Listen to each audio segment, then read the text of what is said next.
Маған жеткізушінің айтуына қарасам, бұл шамамен 1970-80 жылдарының арасында болған оқиға екен. Маманда адамда қат 100 шақты түтіні бар ауылға шүйкедей қара кемпір көшіп келгенде ешкім кет демепті. Ақкөңілде көпшіл ауыл халқының жастар жағы енді әжеміз болады десіп, кемпір сампырлар шүйіркелесетін құрбы таптық десе, қуақ шалдар кекетіп мұқататын тағы бір қубас кемпір артық болмайды ғой депті. Қара кемпіріңе ауыл өмірі таныс сияқты. Келе сала қараусыз тұрған үйлердің бірін әктеп кіріп алып, жұрт жинаған жылудан келген сиыр, қой ешкі, тауық үндікті кәнігі ауыл адамынша бағып-қағып әкете алыпты. Әйтеуір бірер айдан соң жергіліктілерден айырмашылығы болмай қалыпты. Бар уайым қайғысы жем-шөп пен өндірістік жарыстағы орын болған ауылға бәле 3 айдан кейін келеді. Еңгезердей елдің алдындағы тепсе темір үзетін азаматтар бірінен соң бірі төсек тартып жығылса, қариялардың есі ауысып, делі қылы болады да қалады. Буран жығатын балуан жігіттерге дейін көз алдында семіп бара жатады. Кешегі тойлы ауыл бірер айда қара жамылады. Мұндай жағдайда ауыл не істейді?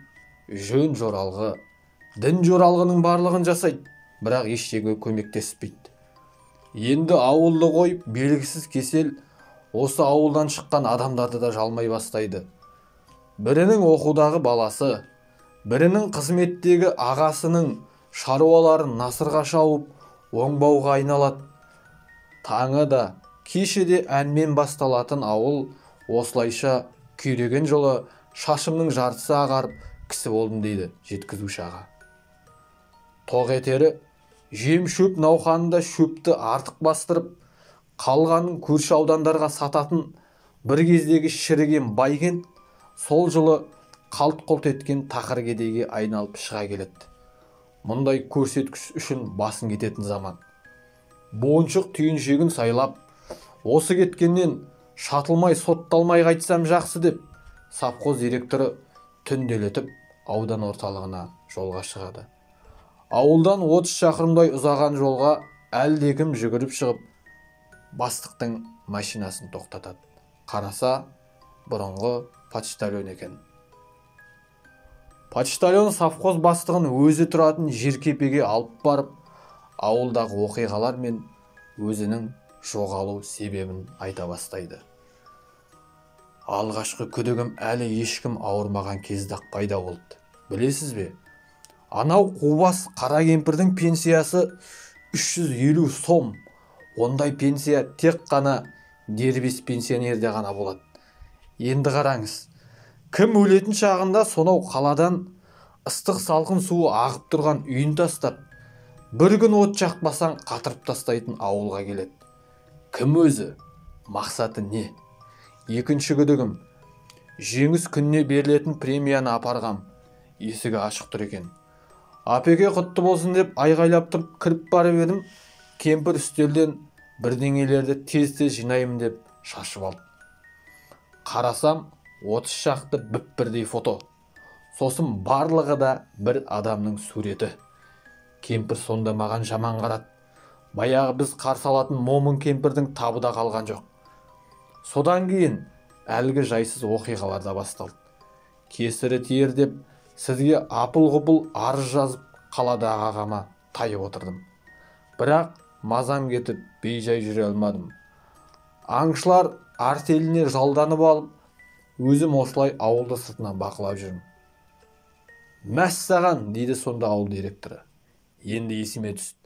Жазды күндері үйде бір солдаттың суреті жатыр. Қайдан келген өзі деп жүрген бір-екі адамды көргем, мән бермеппін. Сонда ол не болуы мүмкін? Ауданға бармай ауылға қайтып келген почтальон мен директор таң ата машинаның дабылымен жұртты дүрліктіріп оятады да алаңға жиналуларын сұрайды.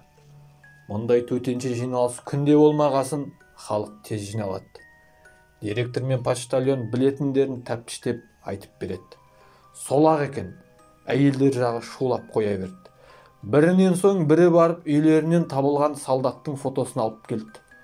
үйдегі альбомдардың бірінен түсіп қалған фото деп мән бермепті.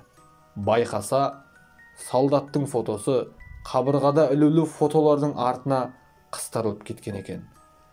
Және қабырғадағы сурет кімдікі болса, сол бірден төсекке жығылатынға ұқсайды. Ашулы халық бірден қара кемпірдің үйіне қарай беттейді. Амал не? Кемпір жаяулатып тайып отырыпты дала жаққа. 3-4 күннен соң үсіп өлген күйі табылыпты енді далада.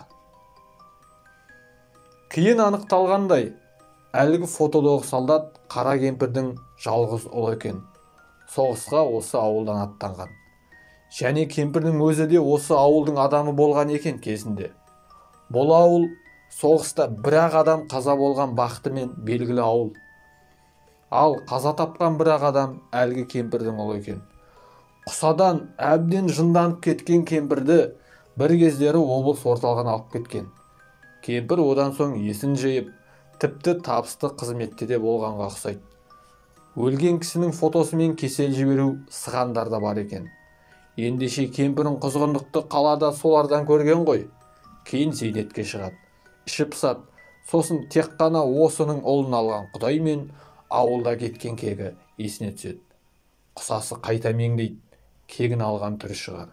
Енді біз білмейміз. Білетінім, ауылда кемпірдің үйін өртеп, оған бүкіл ауылдағы үйлерде қабырғада ілулі тұрған фотолардың барлығы тасталғаны. Артында солдаттың фотосы бар жоғына қарамастан. Содан ақ ақсақалдар айығып, шаруа оңала бастапты. Байқасаң, біздің ауылдағы үйлерде қабырғаға фото ілмейді. Және біреулерге альбом көрсетуге сараң, дейді жеткізуші маған күліп. Және қазіргілер ол хикаятты білмейді де. Жай балаларға фото ілуге болмайды деген тәрбие бергенбіз. Солай кеткенбіз. Деп аға әңгімесін аяқтады.